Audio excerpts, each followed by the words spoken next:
Sukad nagminyo mi sa akong bana. Di gyud siya mo trabaho. Kay gusto niya, pangkamara siya. Maayong adlaw kanimo DJ Sam, ingon mana sa imuhang mga suking tigpaminaw. Ako si LV, 27 years old ug nagpuyo dinhi sa Mindanao. Minyo na ko DJ Sam, 7 na kabuwan. Pero wa pa ko nabuntis, kay di pa man sab gusto sa akong bana. Ingon pa siya, i-enjoy una namo daw ang usag-usa. Tawagan na lang nako ang akong bana sa pangalang James. Guwapo, macho, ug tangkad pud siya nga pagkalalaki. Kumbaga pangkama material gid siya. Ani man gud ni DJ Sam.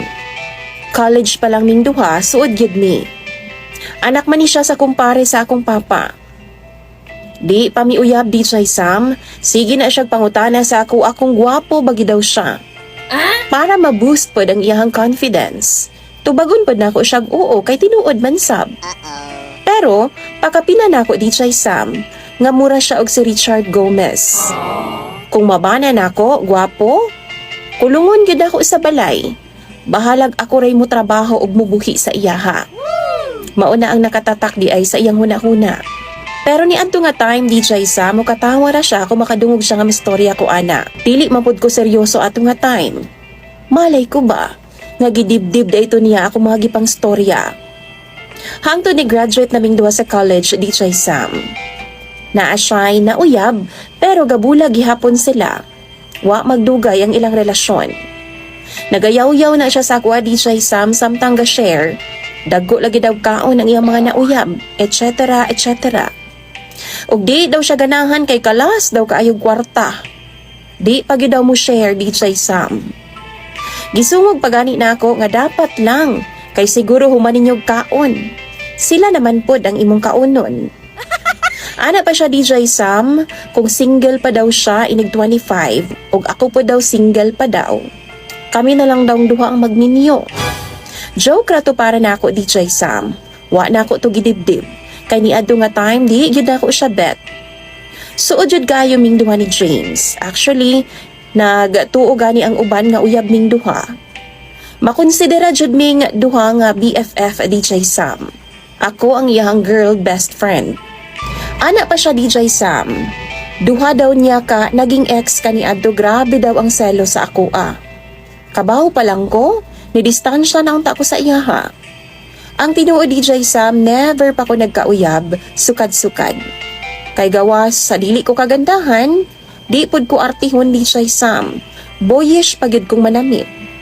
Isa pa ha, prayo na ako ang akong pagtuon o kalaunan, trabaho.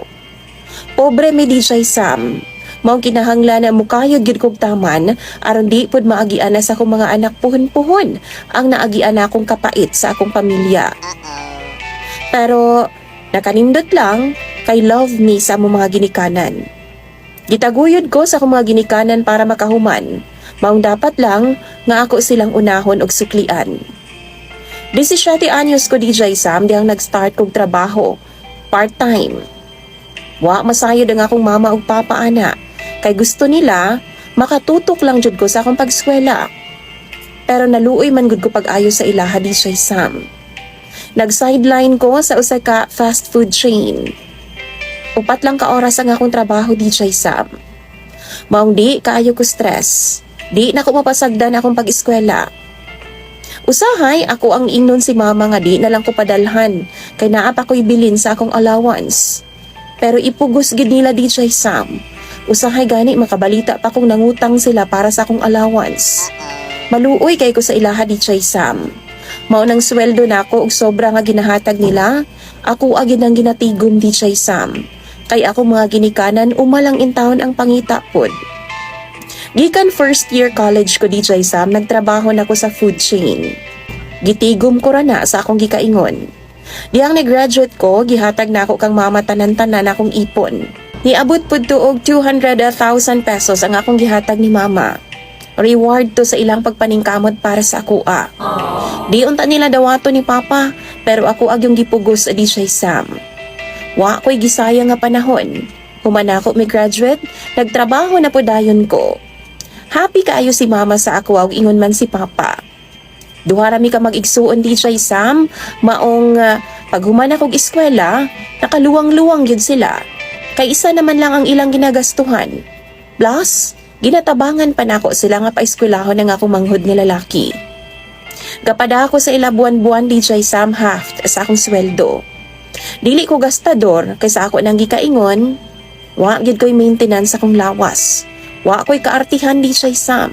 Ako mga sinina musugot ra gid kog ukay-ukay. Pagkaon pinobre ra pod. Hangtod nga na-promote ko DJ Sam og arang-arang jud ang akong sweldo. Gi-share ko pod na sa ako ang BFF na si James. Nag-blow out ko. Si James naagihapon sa food chain nagtrabaho. Mahadlok man gud siya DJ Sam nga mo take og risks. Ana ko niya nga mag-apply na sa lain pero kontento na siya sa iyang trabaho. Hangtod last year lang DJ Sam, nanguyab siya nako. After 2 ka buwan nga pagpanguyab niya nako, gisugot pod nako siya. Kay na-realize man ako DJ Sam. Kinahanglan pod siguro nako magminyo. O kinsa man pod ang akong minyuan nga si James raman ang duol nako. Mas maayo na lang na siya kay kaila na akong daan kaysa naman makipag-ila-ila pa kog lain. Kapoy na DJ Sam. Pila ka buwan ang milabay, nagpakasal ming duha. Simple lang jud ang among kasal DJ Sam. Tipid kaayo ko nga pagkatao. Praktikalan ba kumbaga. Maura man gihapon magbongga-bongga, libakon naman gihapon inighuman. After sa kasal namong duha ni James, nag-resign siya sa food chain nga iyang gitrabahoan. Iyang rason, mag-apply daw siya laing trabaho kanang mas dako-dako daw og sweldo. Nalipay pud ko. Pero buwan na lang man DJ Sam, wa manggihapon siya trabaho. Maong ako na siyang gipangutana. Pero gitubag man ka ko niya DJ Sam, di na daw siya magtrabaho. What? Kay di ba nag-ingon man daw ko dati nga, basta makabana daw ko gwapo, ako na'y bahala mo trabaho. Ikulong na nako siya sa kwarto. Magpaabot lang daw siya nga gamito na ako siya sa kama DJ Sam. Ug lipayon daw ko niya kada gabi. Kanang satisfied gid daw ko DJ Sam. Seriously? Di man gud ana ang akong gusto ba? Di ko ganahan nga mag-ingon ana siya sa kuha kalain good. Wa ko'y katimbang nga kadako niya lawas sa DJ Sam. Gawas ana ha, hinawayon kayo siya sa iyang mga ex nga dagko lagi daw kaon. Pero utro pod siya DJ Sam, haskang dako apod og kaon.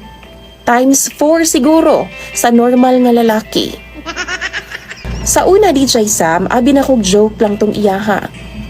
Pero tinuod naman di ay. Kay inig uli na ako. Bago siyang ligo, humot kaayo, tapos naka-boxer shorts lang siya. Nagpapalit pa gani siya barbell DJ Sam kay mag-exercise lagi daw siya. Tapos naapod siya punching bag. Aron ma-maintain daw niya iyang lawas, aron malipay daw kog tama niya. Di manghinlo sa balay DJ Sam. Di magluto. Pulaton pa ko niya. Kay iyang trabaho magpamatso og magpagwapo ra. Wow! Unya, kung badlungon ako siya DJ Sam, magluod-luod dayon. Ikeso gibuy-buy na daw nako siya. Amod ba oy DJ Sam? Nakaandam lang yun siya sa kama. Sige lang siyag pagahi sa iyang tabadidoy. Pila ka buwan pamingminyo ha, pero gikapoy na gid ko sa iyaha. Tapulanwan kaayo siya nga pagkalalaki. Gusto nako katimbang sa kinabuhi. Dili kay kabembang lang. Labaw pa man ako og sugar mommy aning kahimtanga. Palihog taon be, tambagi ko ninyo sa comment section. Ako anang pambasahon tanan. Daghan kayong salamat po DJ Sam sa paghatag og pagtagad ding akong problema. Imong sender o follower, LV.